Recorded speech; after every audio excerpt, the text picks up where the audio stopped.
சுகேந்திரன் கரிவரதராஜ பெருமாள் கோயில் அரங்காவலர். கரிவரதராஜ சுவாமி என்ற திருநாமம். கரின்னா யானை, வரம் தரும் ராஜன் வரதராஜன். ஒரு யானைக்கு வரம் கொடுத்தார்.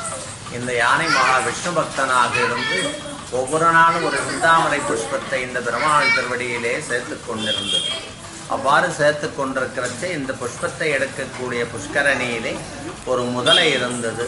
இந்த முதலை பாரத்வாஜ ரிஷியின் சாபம் பெற்றது.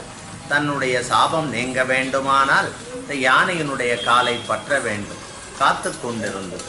ஒரு நாள் பிரம்ம முகூர்த்தத்திலே இந்த யானையானது தீர்த்தாமாடிவிட்டு தன் துதிக்கையிலே ஒரு புஷ்பத்தை எடுத்தது.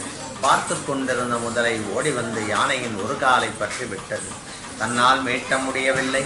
தன் துதிக்கையில் பெருமாளுக்கு சேர வேண்டிய புஷ்பம் வாடுகின்றதே என்று ஆதி மூலமே என குரல் கொடுத்தது. கூப்பிட்ட குரலுக்கு பெருமாள் கரையின் மீது வந்து நின்றார். இருவரையும் சம்ரட்சிக்க வேண்டும் என்று தன்னுடைய சுதர்சன ஆழ்வாரை பிரயோகம் பண்ணி ஒரு யானை முதலை இருவரையும் எடுத்து பூமியில் போட சொன்னார். மகாபலம் பொருந்திய இந்த சுதர்சன ஆழ்வார் ஒரு யானை முதலை இருவரையும் எடுத்து பூமியில் போட்டார். பூமியில் போட்ட அடுத்த க்ஷணம் யானைக்கு பலம் வந்து தன்னுடைய பாதத்தை மீட்டது.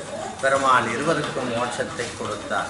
5 அறிவு உள்ள மிருகங்களுக்கே நான் மோட்சத்தை கொடுத்தேன்னா 6 அறிவு உள்ள மனிதன் என்னிடத்தில் சரணாகதி செய்தானே. ஆனால் சர்வதர்மான் பரித்தெஞ்ச மாமேகம் தரணம் ரஜா அகம் துவா சர்வபாபேபியம் மோஷயிஷ்யாமி என்ற கீதையின் முதல் ஸ்லோகத்தின்படி சரணாகதி செய்தானே. ஆனால் அவன் செய்திருந்த பாவங்கள் என்னவா இருந்தாலும் அதை ஏற்றுக்கொண்டு பாவம் மன்னிப்பு கொடுத்து மோட்சத்தை தருகிறேன் என்று சொல்லுகின்ற பெருமான். அதனால் கரிவரதராஜன் என்ற திருநாமம். மிகுந்த வரப்பிரசாதி. தன்னுடைய கண்களை திறந்து பார்க்கிறவர். கண்ணை திறந்து பார்க்கறச்ச கஷ்டத்தை சொன்னால் நிவர்த்தி பண்ணுவார். பிரார்த்தனையை சொன்னால் பூர்த்தி பண்ணுவார். நான்